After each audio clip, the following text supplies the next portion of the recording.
اب جو جے شنکر نے ایک بونگی ماری ہے انڈین وزیر خارجہ نے، انہوں نے کہا کہ ہم نے تو پاکستان کو پہلے ہی آگاہ کر دیا تھا کہ ہم آپ کے جو ملٹری انسٹالیشنز ہیں، جو فوجی آپ کی تنصیبات ہیں، ان کو ہم نشانہ نہیں بنائیں گے، ہم صرف دہشت گردی کے ٹھکانوں کو نشانہ بنائیں گے۔ اس چیز کو لے کر انڈیا میں بہت زیادہ تنقید ہو رہی ہے وزیر خارجہ جے شنکر کے اوپر کہ یہ اس شخص جو ہے یہ اس عہدے کے قابل نہیں ہے، کیونکہ انہوں نے تو پہلے پاکستان کو بتا دیا تھا کہ جی ہم کہاں پہ حملہ کرنے والے ہیں۔ اگر کوئی دشمن ملک آپ کا ہے اور اس پر آپ نے اٹیک کرنا ہے تو کیا آپ اس کو پہلے سے بتائیں گے؟ اب اگر یہ واقعی ایسا ہی ہے، جے شنکر نے اگر واقعی پاکستان کو پہلے سے بتا دیا تھا کہ اس نے کہاں کہاں پہ اٹیک کرنا ہے، تو پھر تو یہاں پہ مولانا مسعود اظہر جن کے خاندان کے 10 لوگ شہید ہوئے ہیں حملے میں، تو ان کو یہ سوال حکومت پاکستان سے بھی اٹھانا چاہیے کہ اگر آپ کو پتہ تھا کہ جی ہمارے مدرسے کے اوپر یا ہماری مسجد کے اوپر یا ہمارے مسجد یا مدرسے کے قریب جو رہائشی مکانات ہیں ان کو نشانہ بنایا جانے لگا ہے، تو آپ نے ہمیں فوری طور پر پیشگی طور پر بتایا کیوں نہیں ہے؟ اس چیز کو لے کر بھی انڈیا میں بہت زیادہ تنقید کی جا رہی ہے جے شنکر کے اوپر۔ مودی سرکار جو ہے اس وقت شدید دباؤ میں ہے، اور ایک تو ان کی اپنی نیشنل سیکیورٹی پہ بڑا سوال ہے، دوسرا بی جے پی کے اندر توڑ پھوڑ ہے۔ کانگریس جو ہے اس نے انگڑائی لی ہے، کانگریس بہت کمزور پڑ گئی تھی بی جے پی کے مقابلے میں، اس نے نئے سرے سے انگڑائی لی ہے۔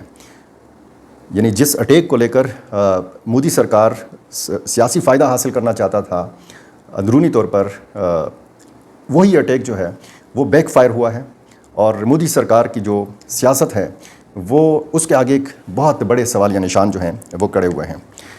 مغربی ساکھ جو ہے، مغربی اسلحہ، اسرائیل کا دفاعی ساز و سامان، اسرائیلی ڈرونز، روس کا دفاعی ساز و سامان، فرانس کے رافیل طیارے، یعنی ایک تو ہندوستان کی جو ساکھ ہے ان ممالک کے اندر وہ تباہ ہوئی ہے، اور خود یہ جو اسلحے کی مارکیٹ ہے اس میں ان ممالک کی جو ساکھ ہے، ان ممالک کی جو عزت ہے، ان ممالک کا جو ریپوٹیشن تھا، یا ان ممالک نے جو اپنے دفاعی ساز و سامان کی ایک مارکیٹنگ کی تھی، اس ساری مارکیٹنگ کا بیڑا غرق ہوا۔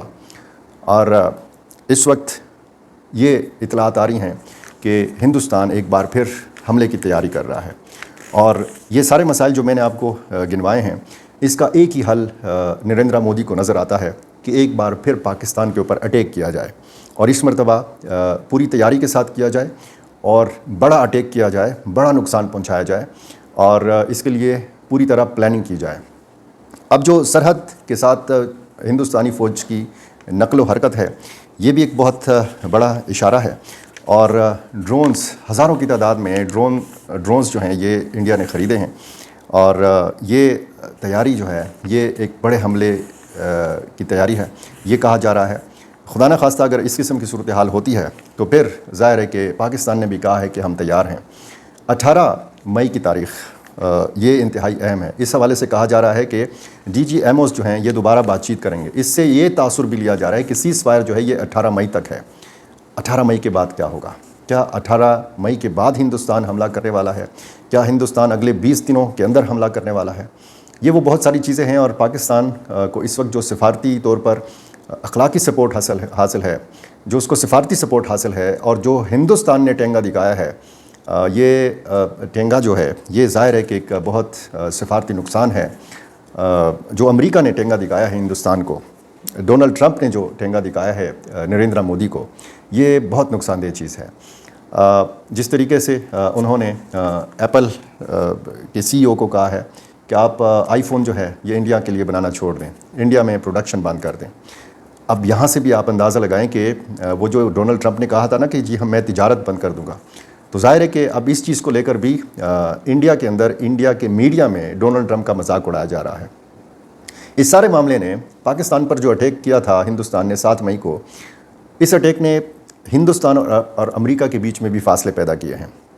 اس اٹیک نے وہ دوست ممالک جو ہندوستان کے بہت زیادہ قریب تھے ان میں اور ہندوستان میں بھی بہت زیادہ فاصلے پیدا کیے ہیں۔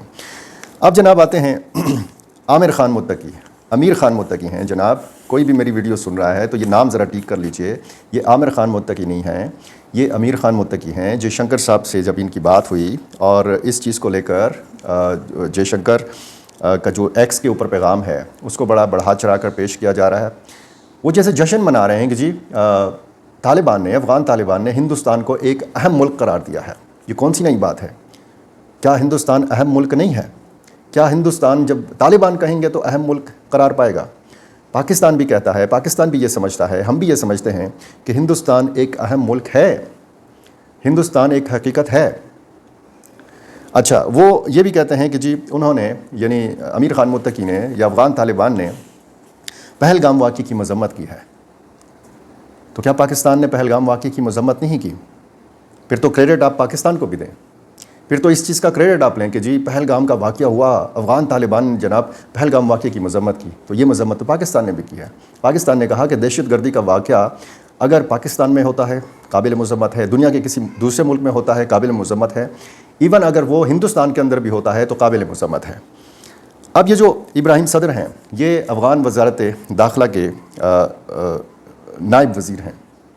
سراج الدین حقانی کے بعد ان کا نمبر آتا ہے، اور ان کو سمجھا جاتا ہے کہ یہ شیخ ہیبت اللہ اخندزادہ کے بہت قریب ہیں۔ ان کے بارے میں ایک خبر یہ ہے کہ ان کی ہندوستانی حکام کے ساتھ ملاقات ہوئی تاجکستان میں۔ اب جو بی بی سی نے رپورٹ کیا ہے وہ یہ ہے، اور انہوں نے کسی برطانوی اخبار کا بھی حوالہ دیا ہے، یعنی بی بی سی کی شاید یہ اپنی رپورٹ نہیں ہے، کہ جی خفیہ طور پر وہ ہندوستان گئے ہیں، ادھر ہی موجود ہیں، اور کچھ ذرائع کہتے ہیں کہ وہ علاج کے سلسلے میں موجود ہیں۔ اب اس معاملے کو کیوں اتنی اہمیت دی جا رہی ہے؟ کیونکہ معاملہ بہت حساس ہے، اور معمولی چیز کو لے کر جو ہے اپنے فائدے کے لیے، اپنے سفارتی فائدے کے لیے استعمال کیا جانا ہے۔ اس کی ٹائمنگ دیکھیں، پاکستان اور ہندوستان کی کشیدگی ہے، اور اس میں اب اہمیت دی جا رہی ہے افغان طالبان کو۔ افغان طالبان اہم ہیں، افغان طالبان ایک بڑی حقیقت ہیں، اور یہی چیز میں اپنے کچھ پاکستانی صحافیوں کو بھی سمجھانے کی کوشش کرتا رہا کہ جس طریقے سے اب آپ کہتے ہیں کہ جی بہت بڑی کامیابی حاصل کی وزیر خارجہ اسحاق ڈار نے، کہ انہوں نے وہاں پہ جا کے کشیدہ جو تعلقات تھے افغان طالبان کے ساتھ پاکستان کے، ان میں بہت انہوں نے بہتری لانے میں کامیابی حاصل کی۔ میں پہلے بھی آپ کو کہتا رہا کہ جی افغان طالبان، افغانستان بہت اہم ہے پاکستان کے لیے۔ میں تنقید کرتا رہا بلاول بھٹو زرداری کے اوپر بھی، کہ جب پی ڈی ایم کی 16 مہینے کی حکومت تھی تو پوری دنیا کا چکر انہوں نے لگایا، لیکن وہ کابل نہیں جا سکے۔ اسحاق ڈار جب سے وہ حکومت میں تھے، یہ ان کا پہلا دورہ تھا کابل کا۔ اس سے پہلے یہ اگر دورہ ہو جاتا تو بہت سارے معاملات ہمارے افغان طالبان کے ساتھ بہت پہلے حل ہو سکتے تھے۔ اب وہی لوگ، وہی پاکستانی صحافی جو کہتے تھے کہ جی افغان طالبان قابل اعتبار نہیں ہیں، افغان طالبان جو ہیں وہ پاکستان کے دشمن ہیں، اب وہی چیز وہ کہہ رہے ہیں کہ جی نہیں، افغان طالبان تو ہمارے ساتھ ہیں، افغان طالبان تو بہت اچھے لوگ ہیں۔ افغان طالبان کے بیچ میں جو اختلاف رائے تھا مختلف ایشوز کے اوپر، اس کو ہوا دینے کی کوشش کی گئی، اور پاکستانی صحافیوں کی طرف سے یہ ہوا دینے کی کوشش کی گئی۔ ایسے عناصر موجود ہیں پاکستان کے اندر بھی جو افغانستان اور پاکستان کے بیچ میں غلط فہمیاں پیدا کرنا چاہتے ہیں۔ یہ میں بار بار جو یہ کہتا رہا کہ اس طرح کا کام نہ کیا کریں۔ ایک متحد، ایک مستحکم افغانستان اور اختلافات سے پاک طالبان کی حکومت جو ہے، یہ پاکستان کے مفاد میں ہے۔ پاکستان اگر اب بات کر رہا ہے تو وہ اگر کسی ایک وزیر کے ساتھ بھی ملاقات یا اس کی بات چیت ہو جاتی ہے تو ہم کہتے ہیں کہ افغان طالبان کے ساتھ ہماری بات چیت ہوئی ہے۔ یہ اگر دڑے بندی ہو، اگر اختلافات ہوں، تو پھر ظاہر ہے کہ ایک گروپ کے ساتھ آپ کی ملاقات، دوسرے گروپ کے ساتھ آپ کی ملاقات، اور پھر معاملہ جو ہے آپ کو پتہ ہے سفارتی جو یہاں پہ سرگرمیاں ہیں، اس میں پھر یہ چیز بہت کاؤنٹ کی جاتی ہے۔ اب کتنے زیادہ اہمیت کا حامل دورہ تھا 19 اپریل کا اسحاق ڈار کا کابل کا۔ اس کے بعد بہت سارے معاملات حل ہوئے ہیں، بہت سارے معاملات مزید حل ہونے ہیں۔ جو پاکستانی ملیٹنٹس کا معاملہ ہے وہ بھی ظاہر ہے کہ بہت حد تک حل ہونا ہے، لیکن ساتھ ساتھ میں آپ کو ایک بار پھر یہ کہوں کہ خدشات موجود ہیں۔ خیبر پختونخوا میں ناخوشگوار واقعات ہو سکتے ہیں، بلوچستان میں ناخوشگوار واقعات ہو سکتے ہیں، کیونکہ کچھ ایسی تنظیمیں ہیں جیسے مثال کے طور پر بلوچستان میں ہیں جو کھل کر حمایت کرتی ہیں ہندوستان کی، ان کو باقاعدہ سپورٹ حاصل ہے، ہندوستان کی فنڈنگ ہوتی ہے۔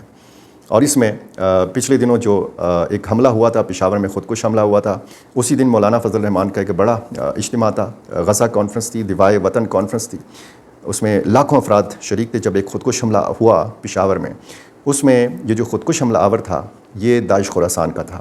داعش خراسان نے اس کی باقاعدہ ذمہ داری قبول کی ہے، اور داعش خراسان نے باجوڑ میں JUI کے کنونشن کو نشانہ بنایا تھا، اور داعش خراسان نے پہلے بھی اسی طرح علماء کرام پر اٹیکس کیے ہیں۔ جو ایک واقعہ نوشہرہ میں ہوا، دارالعلوم حقانیہ میں مولانا حامد الحق حقانی کو شہید کیا گیا، اس کے حوالے سے بھی بہت زیادہ جو شواہد ہیں وہ یہی مل رہے ہیں کہ اس واقعے کے پیچھے بھی داعش خراسان کا ہاتھ ہو سکتا ہے، کیونکہ داعش خراسان کی طرف سے اس مدرسے کو دھمکیاں دی جاتی رہی ہیں۔ کچھ اور بھی بہت سارے معاملات ہیں، لیکن ویڈیو طویل ہو جائے گی، کچھ معاملات رہتے ہیں اس پر مزید اگلی ویڈیو میں بات کرتے ہیں۔ میرا چینل آپ نے ابھی تک سبسکرائب نہیں کیا تو یہ کر لیجئے، اور مجھے اپنی رائے سے ضرور نوازا کیجئے۔ بہت شکریہ۔